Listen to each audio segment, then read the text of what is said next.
प्रधानमंत्री नरेंद्र मोदी कौन सा फोन इस्तेमाल करते हैं, आप जानकर हैरान हो जाएंगे। और भारत के इस वैज्ञानिक की वजह से आज भारत 15 साल पीछे है। क्या है इस वैज्ञानिक की दर्द भरी कहानी, जानेंगे वीडियो में। और समुद्र के अंदर मौजूद है इतना सोना कि पूरी दुनिया करोड़पति बन सकती है। और क्या सच में सम्राट पृथ्वीराज फिल्म में अक्षय कुमार की जगह सनी देओल होने वाले थे? जानने के लिए बने रहिए वीडियो के एंड तक। नंबर 10, क्या आपको पता है कि हमारे देश के प्राइम मिनिस्टर नरेंद्र मोदी किस फोन का इस्तेमाल करते हैं? अपने इम्पोर्टेंट मीटिंग्स और इम्पोर्टेंट इवेंट्स में मोदी जी को आईफोन से सेल्फी खींचते हुए आपने देखा होगा, लेकिन असल में मोदी जी आईफोन का इस्तेमाल नहीं करते। ये आईफोन इम्पोर्टेंट इवेंट्स में सेल्फी खींचने के लिए ही होता है। असल में मोदी जी रेक्स फोन का इस्तेमाल करते हैं, जो एक बहुत ही स्पेशल फोन होता है और इस फोन को गवर्नमेंट द्वारा ही बनाया जाता है। इस फोन में कई चुनिंदा और खास फीचर्स होते हैं, जिसे हैक कर पाना लगभग नामुमकिन होता है। दुनिया के ज्यादातर प्राइम मिनिस्टर्स इसी फोन का इस्तेमाल करते हैं। इस फोन पर सरकार द्वारा निगरानी रखी जाती है। इस फोन में कई सिक्योरिटी फीचर्स और काम के फीचर्स होते हैं जो नॉर्मल फोन्स में बिल्कुल भी नहीं होते।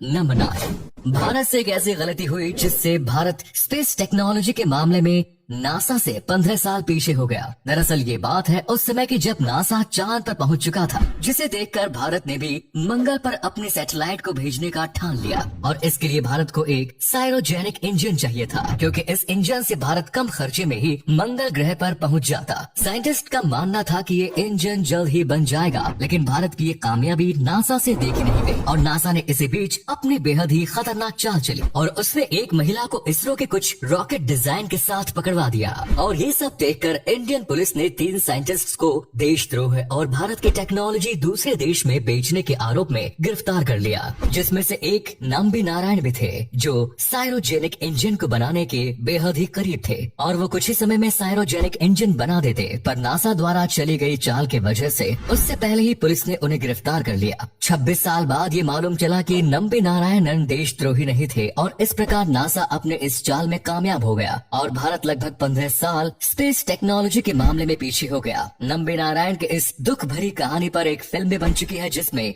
नंबी नारायण का किरदार एक्टर माधवन ने निभाया है। नंबर 8, समुद्र अपने अंदर बेशुमार रहस्य छिपाए हुए हैं और समुद्र इतने बड़े इलाके में फैला हुआ है कि आज तक हम इंसान केवल 5% ही समुद्र को डिस्कवर कर पाए हैं। वहीं 95% समुद्र आज भी अपने अंदर रहस्य को छुपाए हुए हैं। लेकिन क्या आपने कभी सोचा है कि आखिर इन समुद्रों में कितना सोना मौजूद है, यानी कि समुद्र में कितनी गोल्ड माइन है और कितने टन सोना समुद्र में मौजूद है? तो समुद्र में इतना सोना मौजूद है जिसे जानने के बाद आपकी हैरानी का ठिकाना नहीं रहेगा। दरअसल 1872 में एडवर्ड स्टोनटेट्स की डिस्कवरी के मुताबिक समुद्र के अंदर लगभग 20 मिलियन टन सोना मौजूद है और ये इतना ज्यादा सोना है कि दुनिया में कोई भी इंसान भूखा नहीं सोएगा। बहुत सारे साइंटिस्टों ने मिलकर इस खजाने की सही वैल्यू निकाली है, जो लगभग 1100 ट्रिलियन डॉलर के आसपास है। लेकिन आज की टेक्नोलॉजी के हिसाब से इस सोने को निकाला नहीं जा सकता, क्योंकि अभी भी दुनिया में कोई भी ऐसी टेक्नोलॉजी डेवलप नहीं है जो समुद्र के अंदर सही तरीके से सोना निकाल सके। हालांकि चीन इस प्रोजेक्ट पर काम कर रहा है और वो जल्द ही समुद्र के अंदर से भी सोना निकालने का काम शुरू कर देगा। नंबर 7,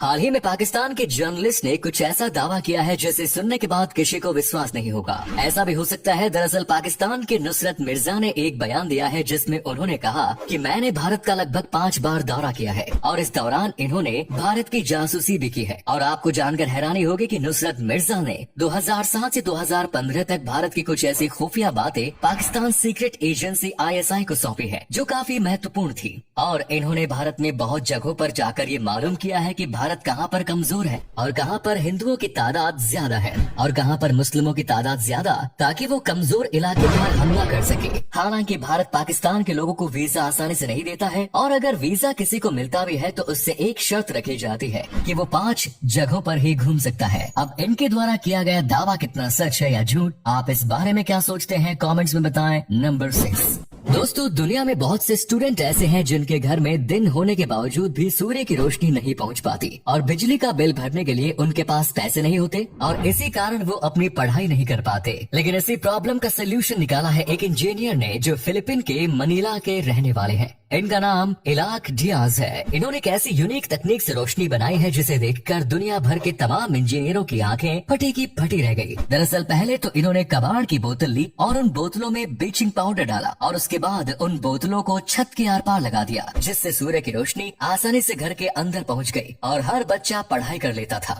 और जब से ये आइडिया ज्यादा प्रसिद्ध हुआ तो इसमें और बदलाव करके छोटे छोटे सोलर पैनल भी लगा दिए गए, जिसके बाद ये 32 से भी ज्यादा देशों में जाकर कबाड़ से रोशनी बनाने का आइडिया दे चुके हैं। नंबर 5, सम्राट पृथ्वीराज चौहान फिल्म पूरी तरीके से फ्लॉप साबित हुई, जिसके डायरेक्टर चंद्र प्रकाश द्विवेदी थे।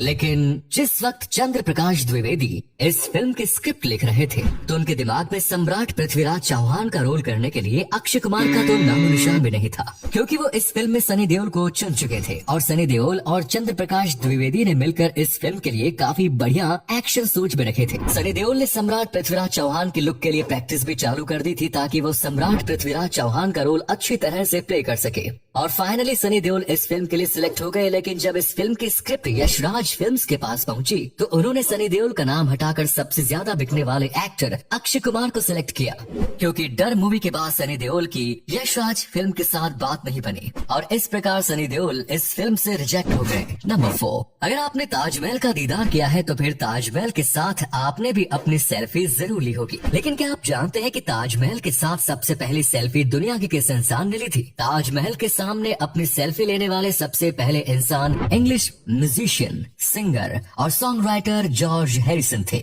इन्होंने 1966 में अपनी सेल्फी उस समय के रेगुलर कैमरे के साथ ली। उस समय जॉर्ज इंडिया में ही रहकर सितार वादक रविशंकर से सितार वादन के गुर सीख रहे थे। नंबर 3, अगर आपसे पूछा जाए कि बिस्लेरी कहाँ की कंपनी है तो आपका जवाब होगा भारत, जो सही भी है। लेकिन हमेशा से ही ये कंपनी भारत की नहीं थी, बल्कि इसको भारतीय कंपनी बनाया गया था। दरअसल ये बात 1851 की है, जब इटालियन बिजनेसमैन फेलिस बिस्लेरी ने इस कंपनी की शुरुआत की। लेकिन 1921 में उनकी मृत्यु हो जाने के कारण डॉक्टर रोसी ने इस कंपनी को टेक ओवर कर लिया, जिसके बाद इन्होंने 1965 में इस कंपनी को अपने पार्टनर खुसरो संटूक के साथ मिलकर मुंबई में पहली बार शिफ्ट किया और उसके बाद इस कंपनी ने मिनरल वाटर बनाना शुरू किया। लेकिन ये कंपनी ज्यादा दिन तक नहीं चल पाई और धीरे धीरे ये बैंकक्रप्ट होना शुरू हो गई। तभी पार्ले प्रोडक्ट बनाने वाले चौहान ब्रदर्स ने इस कंपनी को 4 लाख रुपए में खरीद लिया और उसके बाद इन्होंने इस कंपनी पर मेहनत करके इसको इस मुकाम तक पहुंचा दिया। और अगले फैक्ट पर जाने से पहले फोटो को ध्यान से देखिए, बताइए किसका फोटो दिखाई दे रहा है। इससे पता लगेगा आपका दिमाग और आंखें कितनी तेज है। मिलते हैं आपको 5 सेकेंड्स। नंबर 2, क्या आपने कभी सोचा है कि अगर सूरज में अचानक विस्फोट हो जाए तो क्या होगा? सूरज एक स्टार है और किसी भी स्टार में होने वाले विस्फोट को सुपरनोवा कहते हैं। तो अगर सूरज में सुपरनोवा विस्फोट हुआ तो फिर पृथ्वी पर इसका प्रभाव हमें 8 मिनट 20 सेकंड के बाद ही देखने को मिलेगा, क्योंकि प्रकाश और ग्रेविटी दोनों एक ही स्पीड से ट्रैवल करते हैं। सूरज में विस्फोट होते ही इससे इतनी ज्यादा एनर्जी पैदा होगी कि उस समय पृथ्वी का जो साइड सूरज की ओर होगा वो पूरा हिस्सा जलकर राख हो जाएगा। पृथ्वी के दूसरे हिस्से का तापमान भी सूरज के सतह के तापमान से भी 15 गुना ज्यादा हो जाएगा। इतने ज्यादा तापमान की वजह से पृथ्वी के सारे जीव जंतु और पेड़ पौधे मारे जाएंगे। सूरज का अस्तित्व खत्म हो जाने के बाद पृथ्वी समेत सभी प्लैनेट्स अपने ऑर्बिट से निकलकर स्पेस में यूं ही मंडराते रहेंगे। नंबर 1, भारत का एक ऐसा गाँव जो इतना ज्यादा साफ सुथरा और खूबसूरत है कि यहाँ पर विदेशों से टूरिस्ट घूमने के लिए आते हैं। और ये गांव भारत का ही नहीं बल्कि पूरे एशिया का सबसे साफ सुथरा गांव है। इस गांव को एशिया का सबसे साफ सुथरा गांव 2003 में ही घोषित कर दिया गया था। दरअसल ये गांव मेघालय में है, जिसका नाम मैलिनोंग गांव है। यहाँ पर जितने भी लोग रहते हैं वो साफ सफाई का ध्यान बहुत ज्यादा रखते हैं और इस गांव के सभी लोग सुबह उठकर सबसे पहले गांव की सफाई करते हैं और इसीलिए ये गांव इतना ज्यादा खूबसूरत हो चुका है। यहाँ पर बहुत सारे टूरिस्ट घूमने के लिए आते हैं। इस गांव के निवासियों का कहना है कि इन्होंने इस गांव को साफ रखना अपने पूर्वजों से सीखा है। अगर कोई शख्स इस गांव में गंदगी फैलाते हुए देखा गया तो उसको सफाई के लिए फाइन भरना पड़ता है और इस गांव में जगह जगह पर बांस के डस्टबिन बने हुए हैं।